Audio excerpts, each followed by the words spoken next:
I'm Midnight Agent Raw. And I'm Okame. We are the Super Media Bros podcast, and we are founding members of the OddPods Media Network.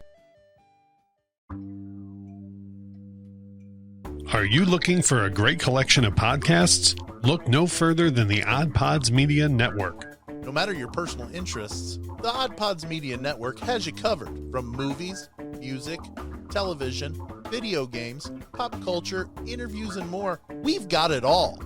As a member of Speaker Prime, OddPods Media has great content to bring you. Let's hear from some of the shows and the hosts on the network. Hello, this is Little Matt. I'm Sam. I'm Richie from the 500 Section Lounge. I am CJ, and with me, as always, is my hetero life mate, Rico. Hey guys, I'm Rico, and we are the hosts of Pod Askew Podcast. Hey, I'm Midnight Agent Raw. And I'm Okame. From the Super Media Bros podcast. I'm Shannon. I'm Jamie.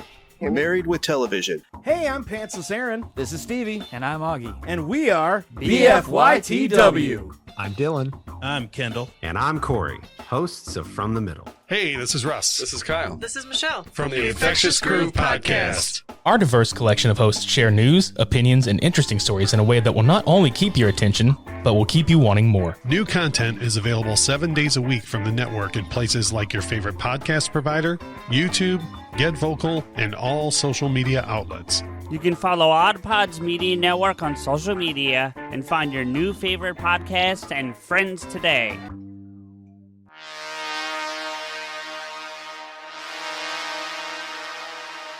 Magical costume changes. Stiff drinks. Literally. Sink pissing. You ready to head to Amityville? I'm already there.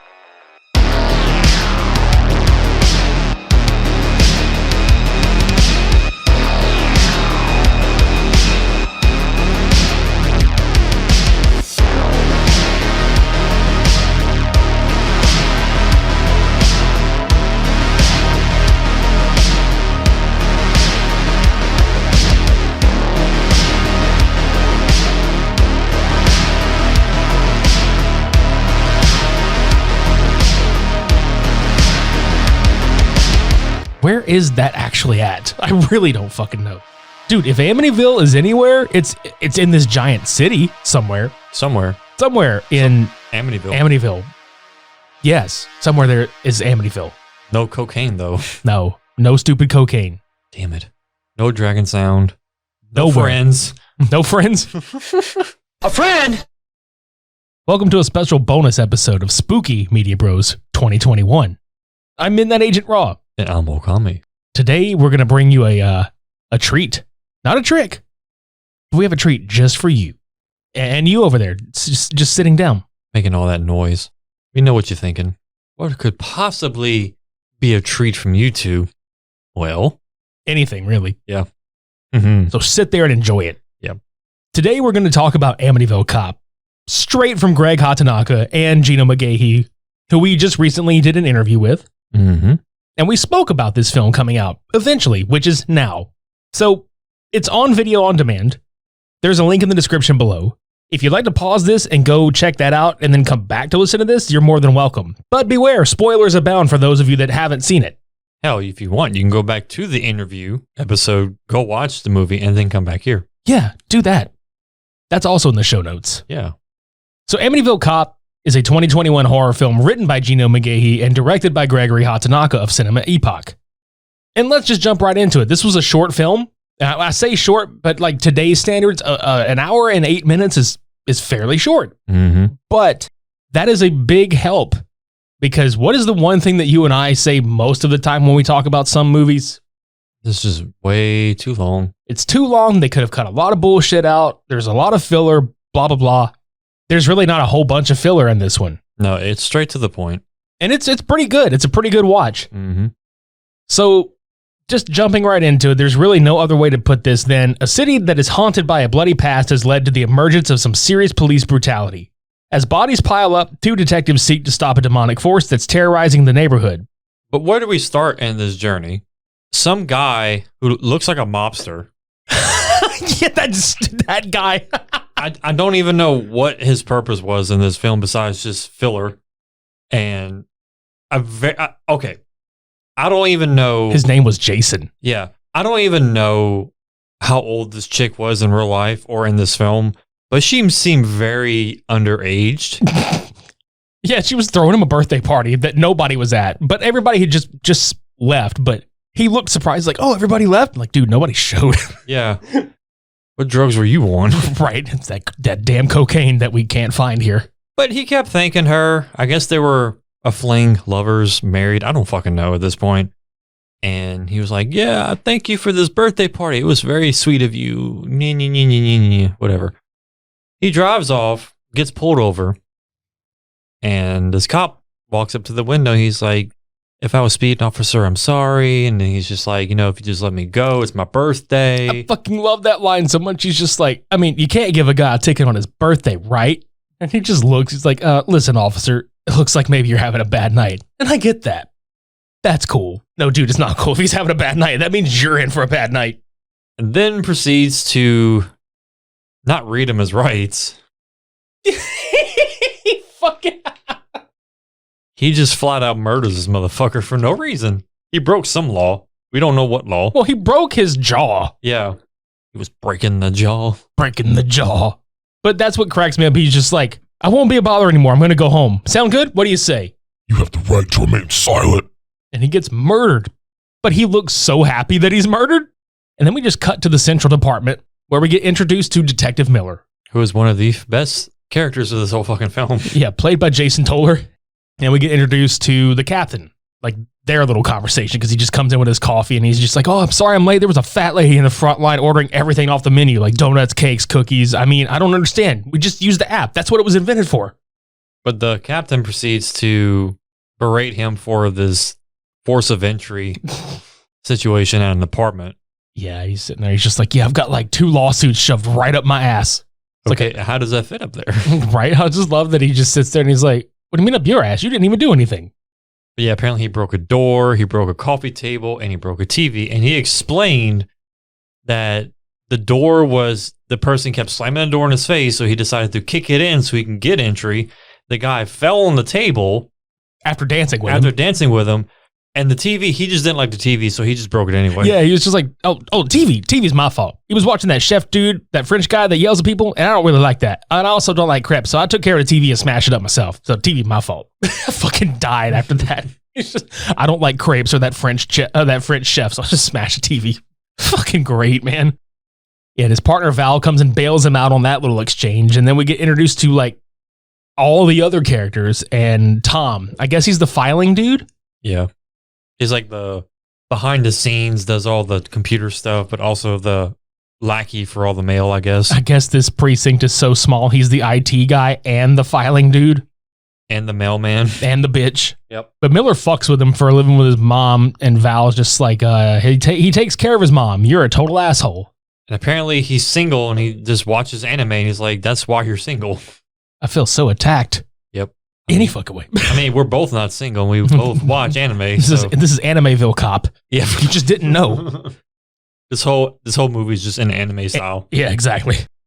But the Amityville Cop in question, which we'll learn his name later, he starts fucking with this homeless dude that's just laying on the ground, just sitting there, just laying there, just minding his own fucking business. He just walks up, he's like, "Drug use is against the law." That's not mine. Must have been there before me. And it's funny because like the way he says it, the cop's just "Well, loitering is against the law." It's like he's got to like fucking pick something else out. It's like, well, what else you got? Yeah. What else you got? Loitering is against the law. Well, you see, the shelter had no beds left, so what am I supposed to do? You have the right to remain silent. And he fucking kills him. Yep. He's just go sleep with the fishes. He's like, "Fuck you, I'll put you to sleep. I'll give you a permanent bed 6 feet under." God damn. Yeah, there's plenty of blanket for you, buddy. It's a fucking dirt nap. A permanent dirt nap. Dirt nap, basically, yeah. He ain't homeless no more. He got a roof over his head. Yeah. Several feet of one. And this other homeless dude that walks by, like, you made me laugh whenever you watch this with me and Gus. It's the homeless dude that's played by Johnny Mask. He was actually one of the cartel or like one of the drug runners in Young Rebels when they fly the helicopter over. Right. So he just comes out of nowhere and he sees he sees Lovey Johnson, like the guy playing the Amityville Cop, and he just he fucking like runs away. And even him, like the cop is just looking at him like, what the fuck? What law can I go against him with? I'm not sure. Screaming is against the law. Noise ordinance. Yeah, oh my God. What if he actually did that?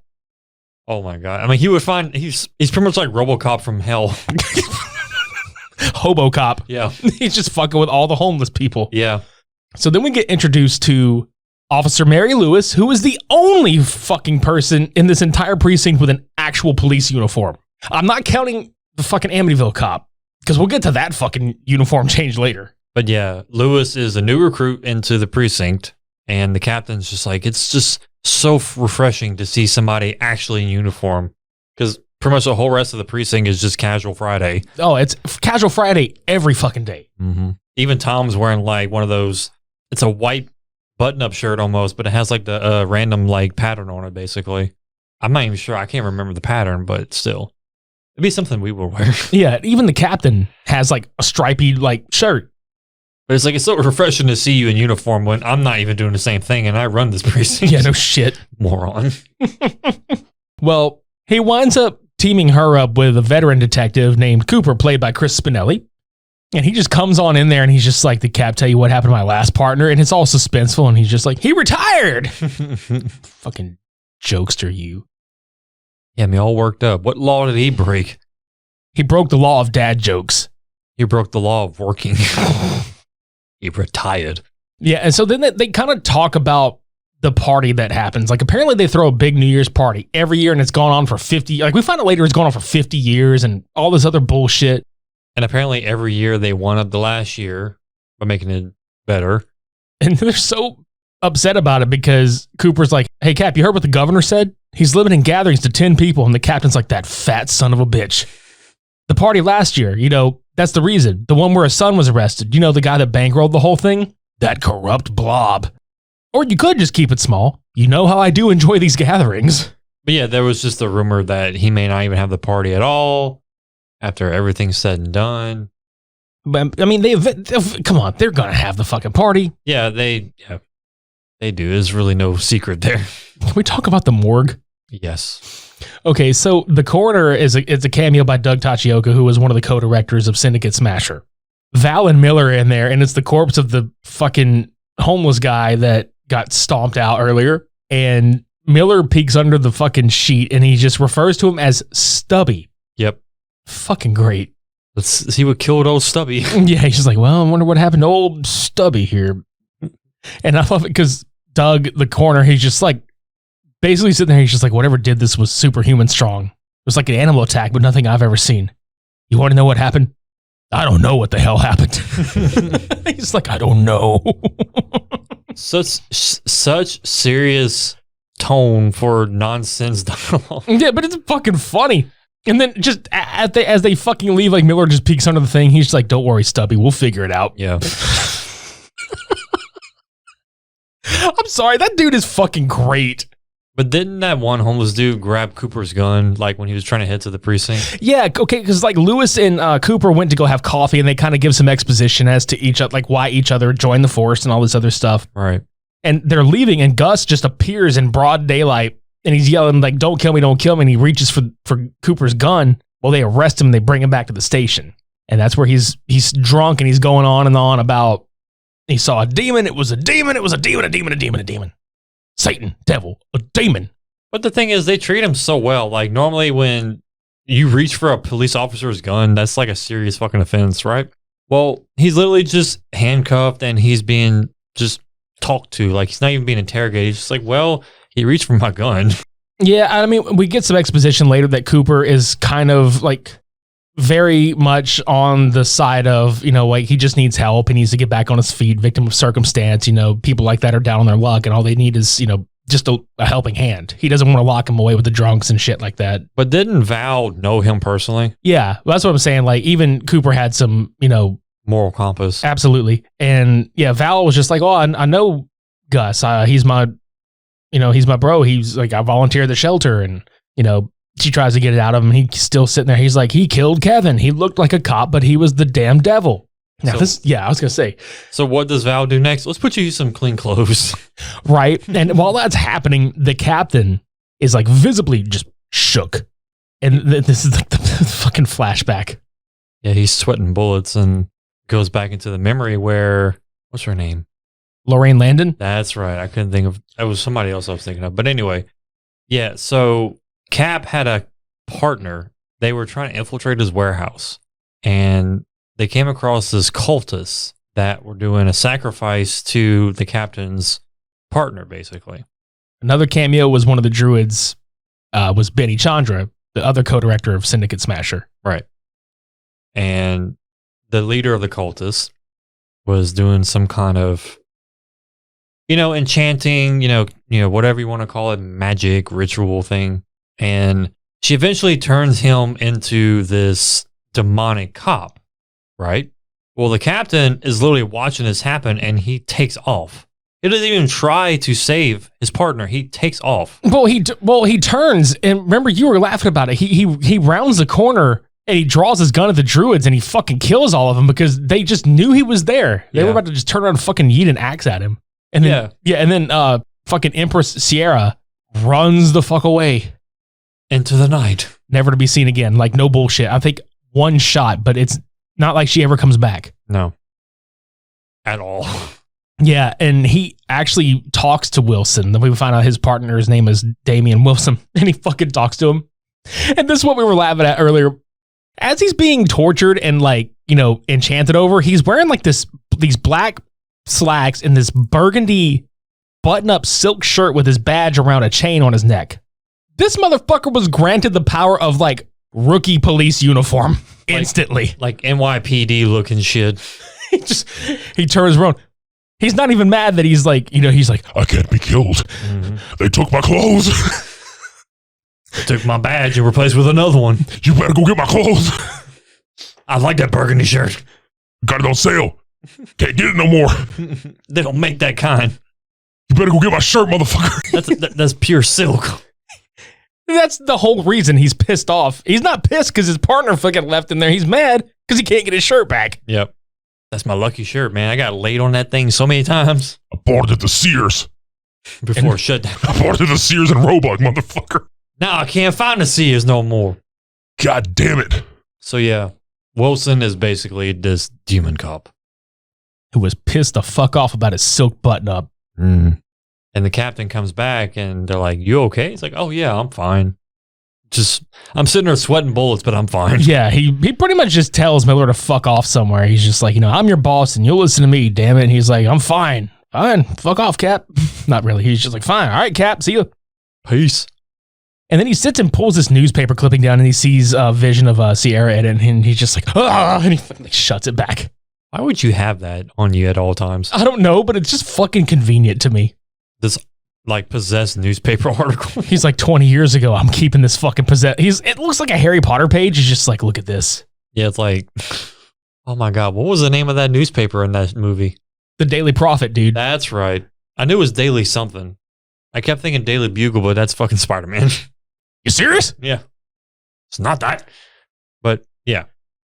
So he puts the haunted newspaper clipping away. And I think this is where Lewis and Miller try to connect because he was hitting on her. And basically Miller is hitting on any female in that office. I mean, he was hitting on his partner, Val.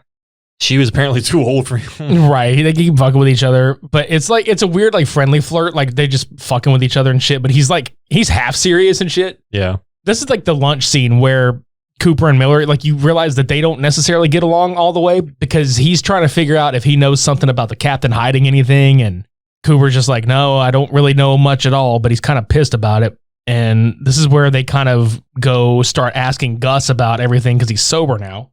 And pretty decently dressed, by the way. Yeah. I fucking love the line where he's just like, okay, Gus, my favorite homeless person. How you doing? Okay, sir. Oh, don't call me sir. You can call me Detective Miller. I know I'm not as sexy as Val or that hot Asian sexy thing going on the way Tom does, but I'm okay. It's like, what the fuck, dude? Miller has the best lines throughout the whole fucking film. He really does. But basically Gus tells them all about this cop and he's like, I know you don't believe me, but I'm sober. This thing crawled straight from hell. Wait. I know, right? I know you don't believe me, but I'm sober. Yeah, he's like, I'm sober. I know you don't believe You're me. homeless, dude. How are you not so? No. Where's your chip? Have you been to AA? No shit. Gus is like, no. Well, Miller makes another joke about like digging down to hell to find. He's like, all right, I got it. So we get some pickaxes and some shovels. And we start digging to the ground, and when it starts getting hot, well, no, we've reached hell and all this other bullshit. Well, Val just takes Gus, and she, because she's gonna get through to him. And he tells her, and the Cap is like, well, invite him to the party, get him some fresh clothes, and get him, cleaned up. Wait, we're having a party? Yeah. Hell yeah! It's not canceled. No, it's not canceled whatsoever. So let's get to the party, because this is kind of like the last piece of the film. Yeah. Y'all, the goddamned obvious fake plastic beer in the glasses. And I'm not talking about like, oh, the fake plastic glass with beer. We're talking the actual drink in the glass is fucking plastic. It's fake. And it's so obvious and it's funny. There's several people with these cups or these glasses, and they're moving enough to where it would create motion with the liquid. And it's just literally like, if you have like a Blizzard from Dairy Queen, you hold it upside down, this is pretty much what it would do. It would stand still. It's going to stay. Yeah. What was making me laugh, though, is Cooper, the way Cooper was fucking jiving, like Chris's character, he's just like fucking jiving around and shit. And he should be like fucking dousing people behind him with the drink if it was real. But there's other people with actual drinks, though, too. That's what's cracking me up. Yeah, but there was only like a few people that did. Like the captain had it. I think it was Lewis, and I think one or two other people. But yeah, they all had like wine or beer or some sort. It was like the main group of people that did. And this fucking exchange makes me laugh because the captain, Tom, and Gus are standing next to each other talking. And I love the Cap's like, you having fun, Tom? He's like, I don't really go to parties. I'm usually taking care of my mom. And the captain's like, well, you should have brought her along. I didn't really think about bringing her. It would be kind of awkward. Well, you should have brought your girlfriend or something. I don't have a girlfriend. And then Gus is like, why not? It's a long story. Well, I'm all ears. Yeah. No, nobody will date me. Well, that doesn't sound like a very long story to me. Fucking awkward silence and shit. God, fucking great, man. But this is where we get more of like the horror aspect. So like Wilson is there with a flashlight, just peeking around. And then there's a cop in the precinct in full uniform that's not Officer Lewis. So I want to know where this guy's fucking been the whole time. I mean, if the whole precinct was having the party, they must have had at least one, maybe two cops. They were like, let's keep it small. We're only going to have like maybe 10 people or less. So like they just kind of handpicked. You get to come to the party. You get to come to the party. Fuck you. You're on patrol. Cool. Yeah, you're on patrol. Fuck you. You're our security. Mm-hmm. Well, this dude gets his fucking head ripped off. Yeah. Like, nice way to shoot it to save on the budget by just shooting it like in the shadow and just spraying the wall with blood. But you still get the fucking picture. Oh, yeah. And it looked good. That's one thing I do want to like commend is like the makeup effect on Officer Wilson looked great. Yeah, great makeup, great just portrayal of the voice, and great acting in general. Like he was probably my favorite character next to Miller. Yeah, Lovey Johnson was really fucking convincing. Mm-hmm. Like really convincing. But yeah, so Miller and Lewis was drunk and hitting on Miller as much as he was hitting on her. Well, she decided she needed to go to the bathroom. So she stumbles on her way to the bathroom. All the stalls were locked or they were taken. I don't even know what the fuck happened. But she decides to piss in the sink, drunk as hell. When you gotta go, you gotta go. But the problem here is you can clearly tell her dress was still down and she was pissing, quote, in the sink. Like, I don't have time to wait. Just let it trickle down like a freaking trough. Fuck it. But here comes Officer Wilson. Yeah, like everybody is just partying it up, obviously oblivious because it's loud, there's music and shit. And he just comes out of one of the stalls. If there's like there's a couple of shots, I'm not like laughing like, oh, it's so bad. I'm laughing because like the shots they picked where he's got her by the throat and he's like choking her against the wall and she's just looking at him like, are you done yet? I've been choked harder than this. You pussy. This is why I don't date anyone, because they're all wusses. They can't properly choke my ass. Right. But he did. Oh, he fucked her up. Because at some point, Cooper's just like, I think I should go check and see if she's okay. Just ironically. Yeah, so he stumbles in, but he walks in like a bunch of rooms and he finally finds her. And he is like flipped the fuck out and he's like crying. He like takes his shirt off and covers her up. He's like, I'm so sorry. And he fucking leaves and he's just like, officer, come here. Come quick. There's a body. And you can tell in the distance it's Wilson. Right. Bruh, Look, okay, I have to laugh at this because I just did not expect it. The way that motherfucker just hunched forward and just fucking like Darts. full goddamn like arms way above his head and on his like he's fucking running like a damn track star. He's like from Get Out, that guy that runs towards the house and he just darts to the left side. Like you expect him to do something, and he's just no. Dude, but it's funny the way his limbs were just way the fuck out. Hot pursuit. Oh my god, yeah. He was like, I'm gonna fuck you up. You broke the law. I am the law. You broke me. So yeah, isn't this the part where Cooper recuperates and goes back and tells the rest of the crew, is like, hey, there's some guy killing people and Lewis is dead. yeah. But he's a little more flipped out about it. But what makes me laugh about this is also that they keep calling, or I say they, Miller keeps calling out the captain. He's like, you were scared. He's like, every time we talk about this motherfucker, you were scared. Like, you know something's up. So Cooper and Miller and Val decide, fuck this, we're going to take this bastard down. He killed Lewis. Right. So they go to the weapons closet, which is just a room with all the leftover weapon props from Syndicate Smasher, because let's be honest, that movie had a dick ton of fucking weaponry in it. That was the evidence locker. Yeah, it was the evidence locker from Syndicate Smasher's bust. Yeah, that precinct called him. Yeah, they did. I'm telling you they did. And then they like rehabilitated them into like cultists and cops and other shit. Well, Tom and Wilson wind up showing up because at some point Wilson has turned Tom into one of his zombies. So I guess he's a Tomby now. So the reason behind that was he sensed fear in Tom. And he's like, why are you so afraid? And he's like, everyone picks on me. I can make it stop. It's like, how? By giving you the power to intimidate them. So he puts a Nintendo Power Glove on him. Yeah, and he becomes, like you said, a Tomby. But no, actually, he really just gives him the blue light special. He grabs him by the wrist and he like violently contorts while there's a blue light flashing. It's like Kmart. It's the blue light special. He was having flashbacks of buying his shirt. Yeah. Kmart and Sears were owned by the same company. Do we not see the correlation there? Burgundy button-up silk shirt. So literally, these two connected because they bought the shirts at the same company. That's right. He was just like, I know that your shirt came from Kmart. We're friends now. I can respect that. Did we just become best friends? Yep. Oh, God damn it. So they're firing at them when they bust in the room and the weapons are not working. Wilson just punches the captain down. Well, they shoot them enough to incapacitate them to escape into some random ass, I don't know, parking garage or some inside room somewhere. And this is where they get the captain to finally like spill his guts about the story. There's a fucking line in here that I have got to just fucking laugh at, though. He's like, 20 years ago, I wasn't a captain. I was a cop. You're still a cop, dude. In some form or fashion, you are still a cop. I wasn't a cop. I wasn't a captain. I was a cop. I was a Copton. Straight out of Compton. Yeah, exactly. So he's like, well, that night Wilson died and the truth died with him. There was a cult there that was sacrificing children. I ran and Wilson didn't. They found him and tortured him, and before I knew it, the place was in flames. They crucified him. His face, oh God, he was in such pain and I couldn't reach him, so I left. I'm like, dude, what? First of all, where were these kids they were sacrificing? Nowhere.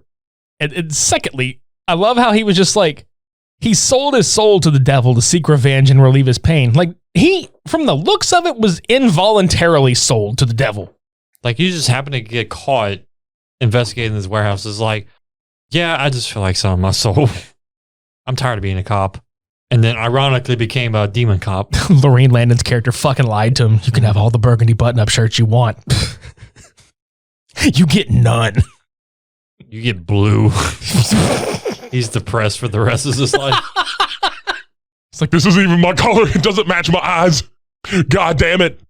There's nothing to compliment my do, my shoes, my pants. It's all the same. He doesn't even have a do. He has a fucking hat on his head the entire time. Exactly. He's cursed to not like be able to do what the fuck he wants. It's like I'm in this bullshit uniform. Not able to do his do.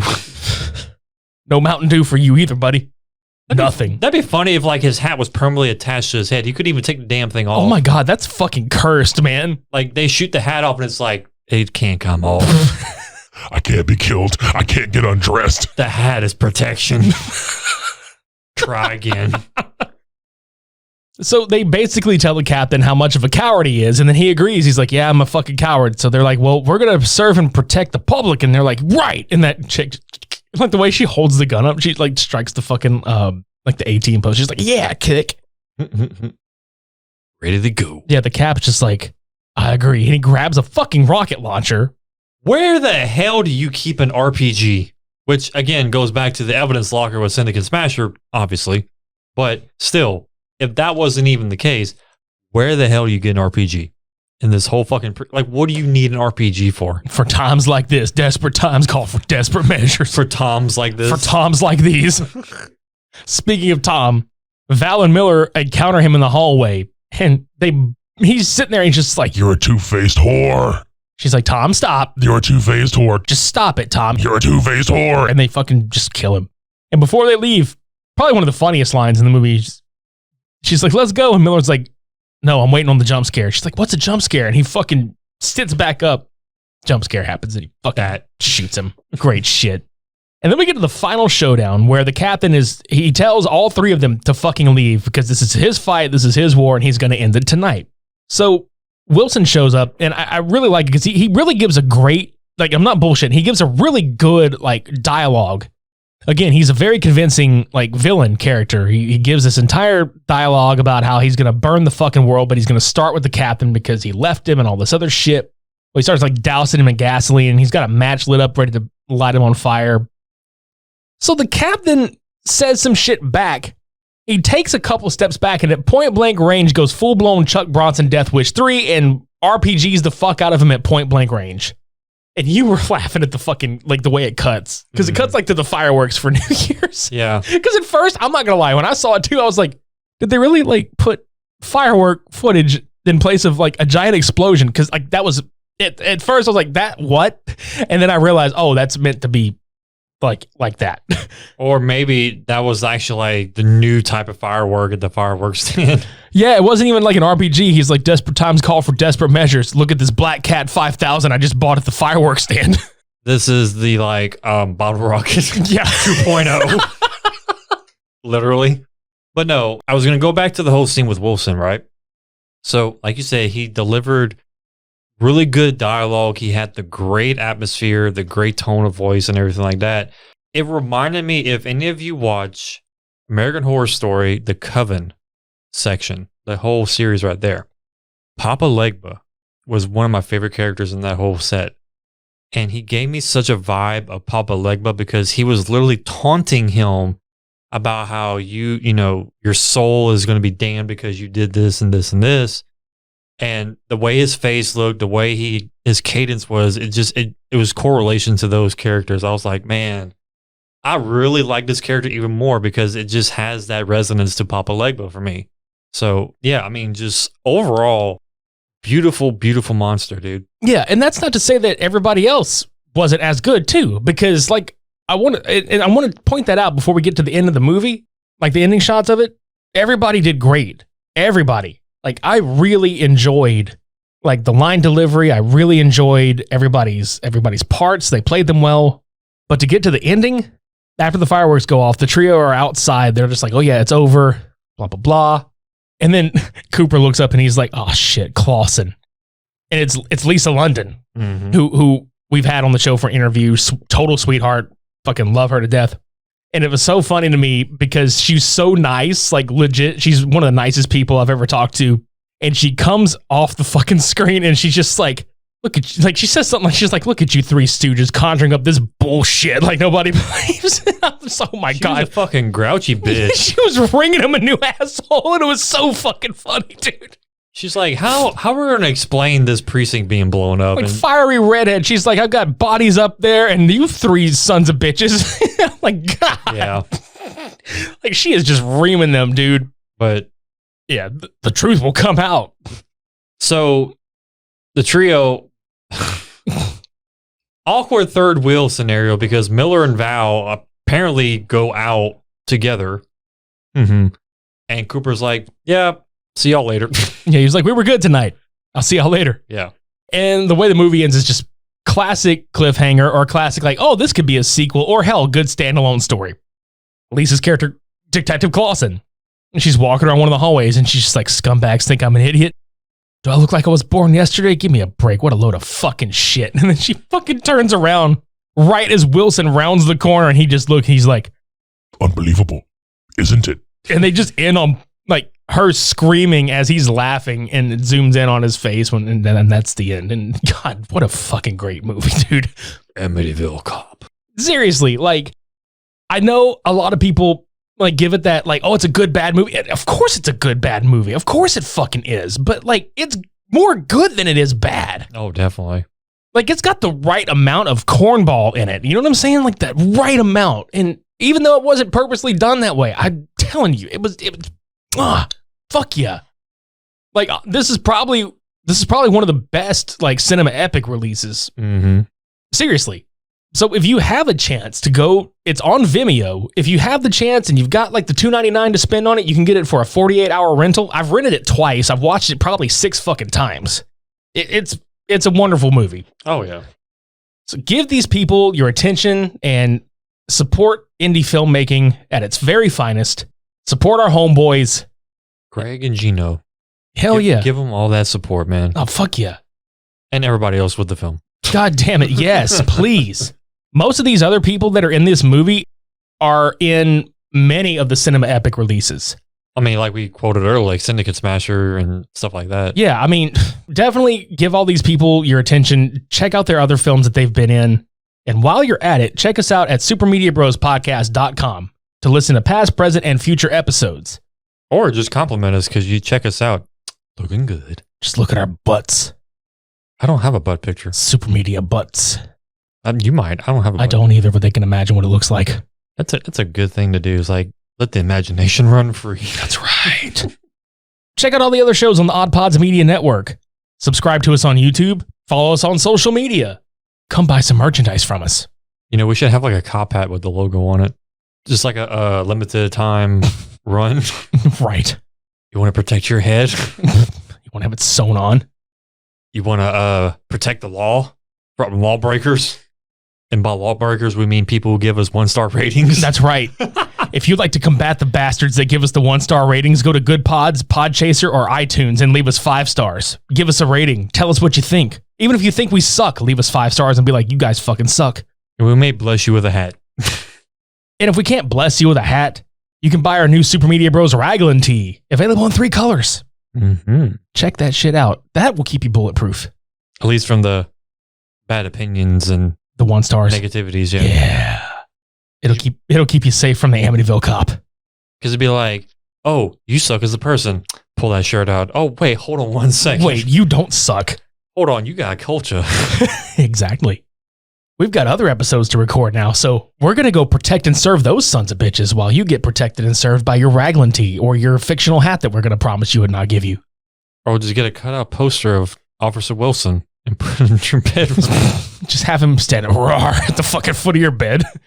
Oh my God. I just imagine him like sprawled out on like a fucking fireplace. In the full makeup garb and shit. Yeah. You're just looking, he's just like, sexy, isn't it?